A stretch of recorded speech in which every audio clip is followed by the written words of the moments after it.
Hello everyone, welcome back to this channel JR Mantra. Today I am going to show you how to make economics lesson plan in B.Ed final year. आज हम देखने वाले हैं कि हम कैसे बनाएंगे अर्थशास्त्र पाठ्य योजना। और आज का हमारा जो प्रकरण है वो है आपदा के प्रकार। इसके पहले मैंने आपको आपदा के अर्थ पर लेसन प्लान प्रोवाइड किया हुआ था। आई होप कि आप उसको देखे होंगे, आपको बहुत हेल्प मिली होगी। जो आज का वीडियो है ये भी आपके लिए बहुत हेल्पफुल रहने वाला है। तो चलिए स्टार्ट करते हैं हमारा आज का ये लेसन प्लान। सबसे पहले यहाँ पर आप लिखेंगे क्लास। आपका जो भी क्लास होगा तो क्लास 8th का ये टॉपिक है। आप इस टॉपिक को 6, 7, 8, 9, 10 में पढ़ा सकते हैं। फिर आपका लेसन प्लान नंबर, आपका जो भी लेसन प्लान नंबर होगा ये आप यहाँ पे फिल करेंगे। फिर है आपका पीरियड या कालांश, आपके क्लास का जो भी पीरियड होगा यहाँ पर आप फिल करेंगे।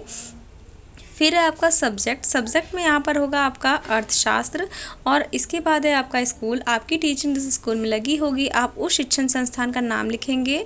नेक्स्ट है आपका डेट या दिनांक, आपकी टीचिंग जिस डेट को होगी आप डेट लिखेंगे। नेक्स्ट है आपका अवधि या ड्यूरेशन, आपकी जो क्लास है वो जितने भी मिनट की होगी यहाँ पर आप उतने मिनट को फिल करेंगे। नेक्स्ट हमारा प्रकरण होगा आज का आपदा के प्रकार। इसके पहले मैंने आपको आपदा के अर्थ पर प्रोवाइड किया हुआ है लेसन प्लान। नेक्स्ट है आपका सामान्य उद्देश्य। सामान्य उद्देश्य मीन्स होता है जनरल ऑब्जेक्टिव्स, मीन्स जो आपका आज का विषय है अर्थशास्त्र। तो अर्थशास्त्र विषय पढ़ाने से आप बच्चों में क्या क्या चीज़ें डेवलप करते हैं, उनमें किन किन चीज़ों का विकास करते हैं, इसे हम कहते हैं क्या, जनरल ऑब्जेक्टिव्स या सामान्य उद्देश्य। तो यहाँ पर लिखा हुआ है पूर्ववत, क्योंकि जब आप फाइनल ईयर में होते हैं DLED या BTC या फिर B.Ed कर रहे होते हैं तो उसमें क्या होता है, आपको सभी लेसन प्लान जो होते हैं 20 से 25 लेसन प्लान, सब में जो सामान्य उद्देश्य है वो सेम वही लिखना होता है, 5 to 6 पॉइंट। इसीलिए यहाँ पर पूर्ववत लिखा हुआ है ताकि बार बार ना लिखना पड़े। तो अगर आपको ये लेसन प्लान चाहिए होगा तो आप मेरे प्रीवियस वीडियोस देख सकते हैं, वहाँ पर आपको ये 5 to 6 पॉइंट मिल जाएंगे। नेक्स्ट है आपका विशिष्ट उद्देश्य मीन्स स्पेसिफिक ऑब्जेक्टिव्स। ये क्या है, आपका जो आज का टॉपिक है आपदा के प्रकार।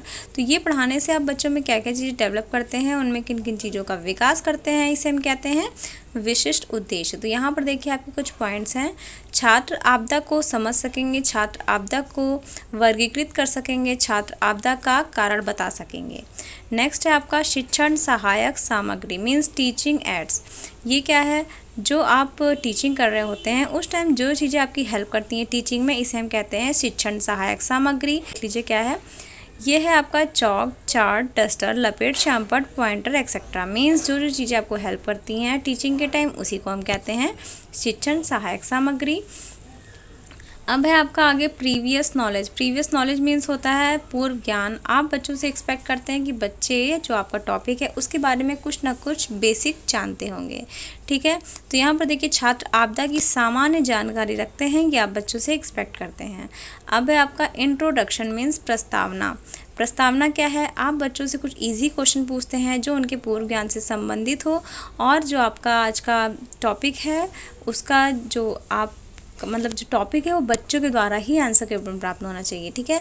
जैसे कि ऐसा नहीं है कि आप उस टॉपिक को बता रहे हैं, आपको इस लॉजिक से क्वेश्चन बनाना है, इस ट्रिक से क्वेश्चन बनाना है कि बच्चे ही उस टॉपिक को अपने आंसर के रूप में बताएं, ठीक है। तो यहाँ पर आप प्रश्नोत्तर विधि के द्वारा मीन्स जो आपका शिक्षण विधि लास्ट में कॉलम है उसका मतलब होता है टीचिंग मेथड। आपको कौन सी टीचिंग मेथड है, यहाँ पे क्वेश्चन आंसर मेथड मतलब प्रश्नोत्तर विधि के द्वारा आप क्वेश्चन करेंगे। तो यहाँ पर आप क्वेश्चन करेंगे, बच्चों आप बताएं अधिक बारिश हो जाए तो क्या होगा। तो बच्चे कहेंगे बाढ़ आ जाएगी। अब आप क्वेश्चन पूछेंगे बाढ़ को हम और किस नाम से जानते हैं, तो बच्चे कहेंगे हम प्राकृतिक आपदा कहते हैं।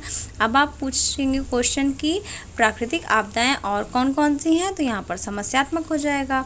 अब आप उद्देश्य कथन कहेंगे, बच्चों आज हम आपदा के बारे में अध्ययन अध्यापन का कार्य करेंगे। नेक्स्ट है आपका प्रस्तुतिकरण मीन्स प्रेजेंटेशन। ये क्या है, आपके कुछ यहाँ पर कॉलम दिए हुए हैं, serial number, teaching point, pupil teacher activities, student activities, teaching method, evaluation and blackboard work. यहाँ पर देख लीजिए आपका जो टीचिंग मेथड है इसका क्या होगा, प्रश्नोत्तर विधि द्वारा आप विकासात्मक प्रश्न पूछेंगे। और जो आपको आज का शिक्षण बिंदु होगा, जो पहला शिक्षण बिंदु होगा वो होगा आपदा का अर्थ व इसका विभाजन, ठीक है। सबसे पहले आप इसके बारे में बताएंगे। तो आप विकासात्मक प्रश्न पूछेंगे, धरती का हिलना क्या कहलाता है, तो बच्चे कहेंगे भूकंप। अब आप क्वेश्चन पूछेंगे भूकंप को क्या कहा जा सकता है, तो यहाँ पर अस्पष्ट उत्तर आएगा। अब आप स्पष्टीकरण मीन्स व्याख्यान विधि के द्वारा स्पष्टीकरण देंगे, मीन्स एक्सप्लेनेशन देंगे बच्चों को। और इस टाइम पे बच्चे ध्यानपूर्वक बैठ के सुन रहे होंगे और आप क्या कर रहे होंगे, व्याख्या कर रहे होंगे। ठीक है, तो देखिए बच्चों, आपको पता होना चाहिए कि बारिश हो जाती है तो क्या हो जाता है, बाढ़ आ जाती है। यह बहुत ही नुकसानदायक होता है। आपदा का अर्थ होता है कि वह प्राकृतिक संकट जिससे मानव, पशु पक्षी व अन्य सभी वनस्पतियों की हानि होती है। यह एक प्रकार का संकट होता है जिससे धरती पर विभिन्न प्रकार का नुकसान हो जाता है। अतः हम कह सकते हैं कि प्राकृतिक आपदा से जन साधारण व प्रकृति को बहुत नुकसान पहुंचाता है। यह बहुत ही विपरीत परिस्थितियों को जन्म देता है। हम जानते हैं कि मानव संसाधन का नुकसान होने के साथ साथ बहुत ही भारी मात्रा में धन संपदा का भी नुकसान होता है। प्राकृतिक आपदाएं विभिन्न प्रकार की होती हैं और उनके कारण क्या होते हैं, भिन्न होते हैं। प्राकृतिक आपदा भूमंडलीय दशाओं व पृथ्वी की आंतरिक संरचना से होने वाली उथल पुथल से होती है। अतः हम कह सकते हैं कि प्राकृतिक आपदा हमारे लिए नुकसानदायक होती है। अब आप अपने एक्सप्लेनेशन से, मीन्स अभी जो आप व्याख्या दिए हैं उससे कुछ क्वेश्चन पूछेंगे बच्चों का, आप ताकि मूल्यांकन कर सकें कि उनको समझ में आया आपका एक्सप्लेनेशन कि नहीं। तो आप क्वेश्चन पूछेंगे, आपदा से क्या होता है, आपदा कैसे आती है। ठीक है, अब आपका जो दूसरा शिक्षण बिंदु है ये होगा विभिन्न आपदा। अब आप आपदा के प्रकार के बारे में बताएंगे। तो यहाँ पर आप विकासात्मक प्रश्न पूछेंगे प्रश्नोत्तर विधि के द्वारा। जल से आने वाली आपदा बताइए, क्या जल से और भी कोई नुकसान होता है, तो ये बच्चे आंसर करेंगे। अब आप स्पष्टीकरण मीन्स व्याख्या देंगे कि बच्चों आपको पता होगा कि आपदाएं विभिन्न प्रकार की होती हैं, जल के कारण व पृथ्वी के आंतरिक कारणों से भी होता है। अतः इनके कारणों को देखते हुए हम कह सकते हैं कि इसके विभिन्न स्वरूप हैं बच्चों। इसके आधार पर इनके अनेक नाम हैं, जैसे बाढ़, सुनामी, ज्वालामुखी आदि। तो ये हो गया आपका क्या चीज़, व्याख्या। अब आप बोध प्रश्न करेंगे, बच्चों से क्वेश्चन पूछेंगे। विभिन्न आपदाओं के नाम बताइए। पृथ्वी की आंतरिक गतिविधियों से कौन सी आपदा होती है या आती है, तो ये आपका हो जाएगा क्वेश्चन प्रश्नोत्तर विधि के द्वारा। अब आप बच्चों ध्यान दे रहे होंगे कि सबसे लास्ट में आपका श्यामपट्ट कार्य है, मीन्स आप जो भी एक्सप्लेनेशन देंगे उसका जो भी इम्पोर्टेंट पॉइंट होगा वो आप ब्लैक बोर्ड पर लिखते चलेंगे, या फिर आप चार्ट बना के ले गए होंगे, आप उसको एक्सप्लेन करते रहेंगे, समझाते रहेंगे, तो वो भी ब्लैक बोर्ड वर्क में आ जाता है। अब आप यहाँ पर श्यामपट्ट कार्य लिखा है, मीन्स जो आप श्यामपट्ट पर चीज़ें लिखे हैं जो भी पॉइंट्स, अब आप बोलेंगे बच्चों को अपनी नोटबुक में लिखने के लिए, ताकि बच्चे आसानी से समझ सकें और भी अच्छे से। अब आप निरीक्षण विधि के द्वारा क्या करेंगे, निरीक्षण करेंगे क्लास का कि सब बच्चे लिख रहे हैं कि नहीं।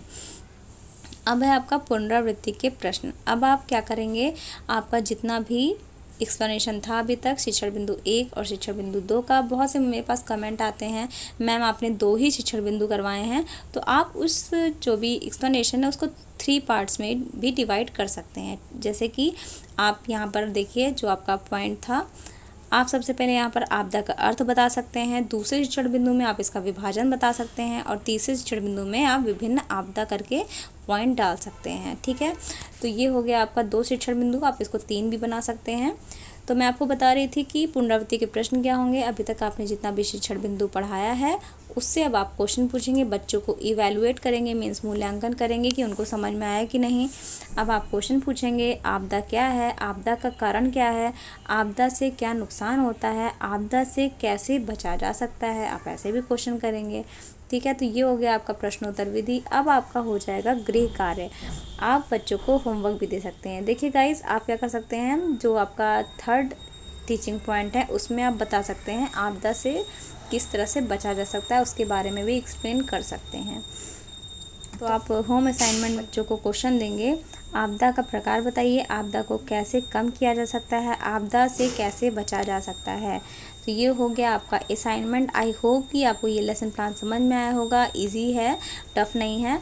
तो आपको समझ आया होगा। अगर आपने अभी तक इस वीडियो को देखा है तो लाइक करिएगा, शेयर करिएगा और प्लीज़ कमेंट करिएगा कि आपको समझ में आया लेसन प्लान की नहीं। और अगर आपने मेरे चैनल को सब्सक्राइब नहीं किया है तो सब्सक्राइब कर दीजिएगा, बेल आइकन प्रेस नहीं किया है तो कर दीजिएगा, ताकि मेरी आने वाली वीडियोज़ का नोटिफिकेशन आपको मिल सके। Thank you so much guys for watching this video.